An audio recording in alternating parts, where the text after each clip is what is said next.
Amis aficionados, bonjour, bonsoir, bienvenue dans cette nouvelle émission de Noir et Blanc. Jackie, bonjour, bonsoir, merci d'être là, très coloré comme d'habitude d'ailleurs. Aujourd'hui, on a enfin récupéré Yvan Villard, qu'on attend bien depuis 4 ou 5 heures. Yvan Villard, bonsoir, merci d'être là. Vous êtes venu à pied de Montfrein, d'où votre retard. Aujourd'hui, ça va Yvan? Ça va très bien. Bon, on va parler de votre gros week-end qui s'annonce, 2 journées du Gland d'Or, ce sera samedi et dimanche, et peut-être qu'avec un peu de chance, vous récupérerez le leader du Trophée de l'Avenir actuel, Maxime Favier. Maxime, bonsoir. Bonsoir. Merci d'être là. Avec chance, on l'espère, que pour vous, ce sera le cas, parce que vous vous êtes fait blesser, c'est pas trop grave, mais un coup de corne reçu dans l'avant-bras. Vous ne savez pas trop si vous allez courir ce week-end. Ben je vais voir demain, on m'enlève le drain, donc je vais voir jeudi ou vendredi comment se comporte le bras, si j'arrive à serrer la main, tout ça, et on verra bien quoi. En tout cas, c'est tout ce qu'on vous souhaite, parce que vous êtes l'un des leaders et piliers au classement, bien sûr, mais dans le style surtout de ce Trophée de l'Avenir cette saison 2012. On espère que vous serez là à Montfrein et à Irag, je crois, pour dimanche. Le sommaire de cette émission, nous, on va surtout revenir sur le week-end passé. On ira faire un petit tour sur toutes les courses du Trophée de l'Avenir. Villeneuve-les-Maguelones d'un côté de la Camargue et Cavaillon de l'autre. Les 2 courses de Valabrègue, mais aussi Codognan pour le Trophée local. Les Palus de Nov avec la complète de la manade Thuillier à l'Avenir. Et puis, bien sûr, les 2 grosses courses du Trophée des As du week-end dernier, qui n'ont pas forcément atteint ce qu'on attendait d'elles, surtout du côté de l'Ansargues et Moriès, la Reine du Ruban et les Santa du Club Torrent. Et puis les traditionnels séquences taureaux de la semaine, top 5 pour ce week-end. On va commencer par le Trophée de l'Avenir et les courses du week-end dernier qui ont eu lieu le samedi. 3 courses au programme, on va vous en livrer déjà 2. Prenons la direction de la mer à Villeneuve-les-Maguelones pour la 2e journée du Trophée de la Vigne et des Étangs. Pablo de Frabre-Maillan démarre bien cette course. Sans refus, il cède ses rubans sur de belles actions terminées au bois. Volontaire, toujours placé, il prend les séries jusqu'à la fin et ne cède sa 2e ficelle qu'à la dernière seconde au profit de Guyon. Il signe 15 bonnes minutes récompensées de 5 Carmen plus rentrée. Capucin de Baumel vient ou ne vient pas. Mais quand il vient fort. Aux ficelles, les élégants gauchers Aliaga et Martin lui permettent de réaliser de belles longueurs. Capucin sert même Aliaga, mais cela n'empêche pas le raseteur local de continuer à travailler avec beaucoup d'élégance aux côtés de Martin, ce qui rehausse la prestation de Capucin qui entend ainsi 6 fois Carmen plus rentrée. Othello de Félix, entrepris dans les déplacements, cède ses principaux attributs en 4 minutes. Difficile à cerner, Martin, Guyon, Oudjit ou Miralles lui font de belles séries pour la première ficelle qu'il cède à la 14e. Il rentre la 2e avec les honneurs entendus déjà 4 fois. Ibis, du même élevage, se livre avec vaillance sur les principaux attributs. Attentif et vigilant, il répond à toutes les sollicitations. Jusqu'à la dernière minute, il défend sa première ficelle qu'il rentre sous Carmen, entendue 2 fois. Satan des Baumel se perd un peu au début, mais effectue une belle série pour la cocarde. Il surveille tous les départs et répond à tous les rasés jusqu'à la 9e pour le 2e gland.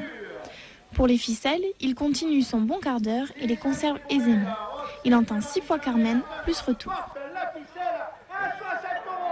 Enfin, Nectar de Maillan met du temps à être entrepris. Crin, il faut quelques minutes pour voir une première action après Guyon. Bien placé, changeant de terrain à bon escient, il livre de belles séries toutes bien terminées aux barrières. Dans ce bon quart d'heure, il entend 8 fois Carmen plus retour et conserve sa 2e ficelle.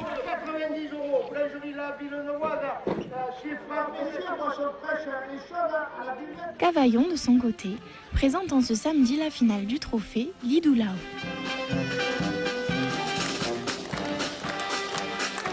Dague du Pantail, d'entrée, enfermera cire. Ensuite, son placement et ses coups de revers compliquent sérieusement la tâche des tenues blanches qui se satisfont des séries. Lignac de la Galère est plus brillant à la barrière. Progressant au fil des minutes, sa course est pleine d'entrain et il est logiquement récompensé de 6 Carmen plus retour.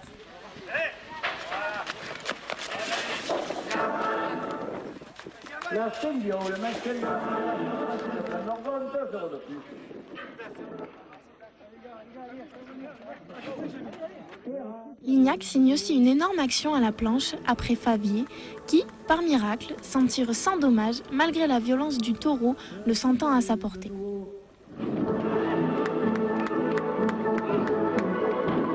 Viroulé de Guilherme, Joli Taureau répond avec mordant. Placement, vitesse et envie sont ses atouts majeurs. Il met même en grande difficulté Fouad, qui trébuche avant la barrière. Le raseteur beauquairois ne doit son salut qu'en passant sous le marchepied. Très généreux, il entend 4 carmen plus retour. Quinquina de Plot, en pur étalon, se donne sans compter dans les séries. Dans le terrain des planches, il termine sa course un peu plus difficilement. Phébus de Lotier ensuite, quelque peu distrait au début, laisse par la suite voir de belles qualités.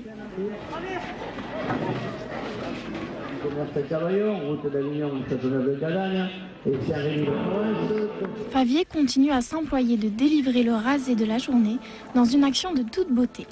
Anticipation et conclusion au bois, tout y est dans ce rasé de Favier qui a lui seul mérité le déplacement. Arlésien de Chauvet, en avant-dernier, est un peu vert au début, témoignant son manque d'expérience. Mais il démontre de belles qualités par des finitions explosives et méchantes pour 8 minutes de course récompensées de 3 carmen plus retour. Enfin, Ventabrin de Halard est à l'inverse du précédent, peu entrepris au début. Mais lui aussi a des qualités et il est capable de grandes actions aux planches comme de très belles enfermées. Obtenant 5 carmen durant sa course, plus retour, il termine très agréablement cette finale du trophée. Un trophée remporté sur l'ensemble des courses par Attila de la Manade Lotier et Lignac de la Galère et le raseteur Favier pour leurs prestations lors de la finale. Une finale d'un bon niveau, bien animée aussi par la Peña et les cavaliers de la Manade Michel, dans ce bout de Vaucluse où la culture du taureau Camargue est bien défendue. Des petits poulains et une belle course du côté de Cavaillon. On l'a vu, vous étiez là-bas, Maxime, vous avez remporté le prix, vous avez brillé. Puis il y a eu ce rasé avec Phébus, je crois, de la Manade Lotier, un taureau intéressant.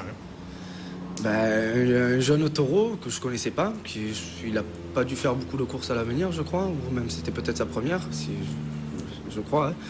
Et ouais, il anticipe, et s'il voit partir au début du rasé, il vient vraiment très vite. Un bon petit taureau, à mon avis, qu'il faudra revoir. Alors on a vu que votre collègue de côté gauche, Fouad El Aljouji, se fait blesser à l'avant-bras, un petit peu la même blessure que vous recevrez le lendemain, sauf que lui, bon, il est peut-être un petit peu pour quelque chose parce qu'il enroule pour le coup le taureau, et ça c'est pas ce qu'il faut faire, hein, vraiment, Jackie. Oui, il enroule et en plus il a mis la main par-dessus. Voilà. Donc là, au lieu de glisser son bras entre les cornes, il a crocheté par-dessus, donc c'est normal qu'il se fasse accrocher. Je crois que ça, c'est un peu de l'expérience. 8 cm à peu près, c'est ça? Ouais, il a dû prendre une dizaine, je crois. Je l'ai vu hier, je crois qu'il m'a dit 10. Ouais. Mais ça va. Bon, en tout cas, on lui souhaite à lui aussi un bon rétablissement. Et c'est vrai qu'il est solide et qu'il a du tempérament. Fouad, pour pas qu'il rasette, il en faut beaucoup. Il sera chez vous peut-être ce week-end s'il est rétabli? Non, on n'était pas engagé à ce week-end. Non, on avait déjà 5 droitiers, 5 gauchers plutôt. Alors cette saison, j'ai presque pas pris parce que bon, il y a beaucoup de gars de Montfrein, il y a déjà 3 rasoteurs de Montfrein. Parce qu'il faut être à Montfrein pour raseter à Montfrein, c'est ça? Non, mais bon, là, la priorité quand même, c'est les garçons de Montfrein, c'est Rassier de Montfrein, Marquis de Montfrein et Charles Chana. Il sera que ma cousine. On connaissait, Jackie, la préférence nationale. Hein, au niveau politique, on en a beaucoup parlé ces dernières semaines.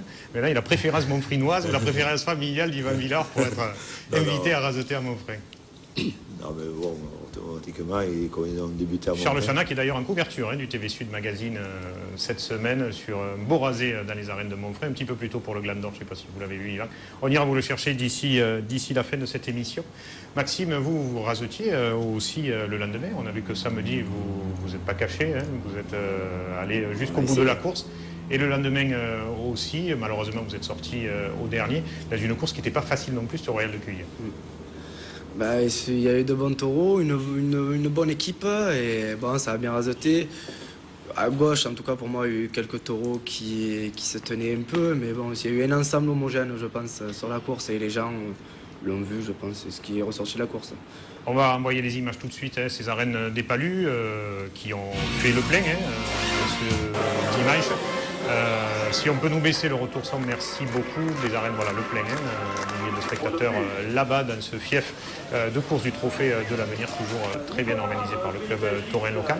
Et une première partie finalement qui a été plus spectaculaire que la seconde. Ouais. Mais à droite surtout parce que Vagabond a été très bon, mais à gauche il s'est beaucoup tenu.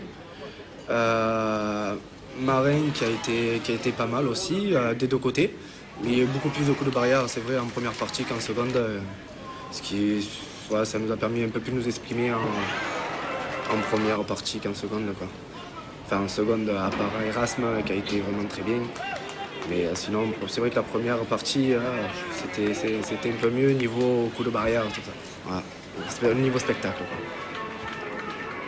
Et en tout cas, c'est vrai que là, dans des arènes comme ça, avec le public aussi proche des gradins, quoi qu'il se passe, on se régale toujours dans ces arènes des Palus du Nord, un petit peu comme à Montfreng, quand on est très près des taureaux et des hommes. C'est toujours quand même plus intéressant. Et avant Erasme, je crois, l'une des actions de la journée, celle-là de Jérémy Lafare, un petit peu comme vous, la veille, qui s'en sort très bien, parce que là, ça aurait pu être très très dangereux quand c'est sous les travettes comme ça. Heureusement, il a des bras. Beaucoup plus que certains, il arrive à remonter et à se sortir de la tête de... Oui, je me souviens, la même action, Goya, il avait cloué, dans les arènes de Moguio, il avait cloué un spectateur sous les planches. Ça. Ah bon? Ouais, dans la même situation. Oui. Et puis l'ITEC, avant d'en arriver, Erasme qui était 5e, et effectivement, comment vous l'avez trouvé? Toujours pareil, à droite vachement bien, à gauche au début il venait fort, après je crois qu'il a un peu ralenti, mais impressionnant et bon, il a une belle carcasse donc mais il a été bien, le taureau il venait bien, il sortait bien, et j'ai trouvé à revoir je pense. À revoir l'ITEC qui Il a un petit coup de tête, hein? Ouais, un petit coup de tête, ouais. Mais au début moins. J'ai Après, vu qu'il avait des coups crochés au volet. il a commencé à envoyer un peu plus. Mais à droite, il était intéressant. À droite, il suivait plus sur le rasé. Et à droite, Rémi Guyon, bien sûr, et puis Elias Benafito. Elias qui a fait une très bonne course, qui a pris tous les rasés, arrêté de loin, voilà, de près, encore à nouveau. des rasés longs, des rasés courts, il a su tout faire. Et ça fait une paire de fois que je cours avec lui, je lui ai à Ramon aussi, et il revient de blessure en plus, je crois. Donc il résiste très bien, et en plus, il a la mine. Et le taureau de cette journée, on en parle depuis tout à l'heure, Erasme, qui, c'est vrai, a fait le meilleur quart d'heure du jour. Il va vite, il fait le pas, il fait le pas, il sait finir quand il le sent devant, et voilà. Et là, on vous voit avec lui, un taureau que vous avez eu plaisir à raseter. Hein. Oui. Ah les taureaux comme ça, on est obligé de prendre plaisir. Il faut dire qu'il n'y en avait pas trop de gauchers, pour le coup, dans cette course. Voilà, ouais. Et c'est là où on vous voit sur ce coup de corne, où voilà, ça peut paraître anodin, mais ça ne l'est pas, puisque après on vous a posé des drains et qu'il faut attendre un peu tout ça cicatrise. Heureusement, il n'y a pas de tendon ou autre de toucher. Non, il n'y a rien de touché, donc c'est l'essentiel, juste le muscle. Et voilà, donc c'est le temps de cicatrisation et on sera en piste. Et on reverra d'ailleurs un autre gaucher qui a reçu un coup de corne, c'est Julien Ouf à Mauriès par le même taureau qu'il y a un mois, ce qui est incroyable.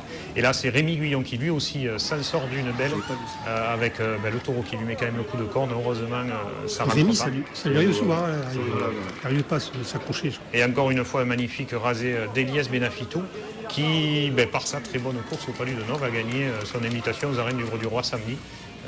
Daniel Siméon m'a appelé pour cette journée du peuple de Camargue, souvenir Olivier Arnaud qui sera samedi cette année. Elias Benafitou, Romain Bruchet, etc. Il a voulu mettre un petit peu des jeunes avec l'équipe habituelle des As comme Adrien Poujol-Sabri, Alouani, etc. Là, on vous a vu, Maxime, vous n'avez pas raseté le dernier. Comment ça se passe quand on reçoit un coup de corne comme ça? On part de suite à l'hôpital avec non, là, j'ai pris mon coup de corne, je suis allé à l'infirmerie. Et, il m'a regardé, il m'a fait un bandage direct. Et j'ai quand même attendu que le dernier onologue rentre. J'ai quand même voulu un peu le regarder. Et après, je suis allé à l'hôpital à Avignon. Donc, ils m'ont pris direct et ils m'ont fait ce qu'il y avait à faire. Et voilà. Et vous l'aviez tout à l'heure au téléphone, Jean-René Grando, qui pour une blessure beaucoup plus importante malheureusement que la vôtre, au bras aussi, sort juste aujourd'hui, alors ça fait grand chose en connaissant Grando par exemple, qui a pris un gros coup de corne au bras. Et je l'ai eu tout à l'heure au téléphone, il va bien, ça fait plaisir de l'avoir et j'espère le revoir bientôt, quoi. Allez, nous aussi, en image pour tourner pour Jérémy, c'est tout ce qu'on lui souhaite. La suite du Trophée de l'Avenir, ce sera dans quelques instants, mais tout de suite après cette page de pub.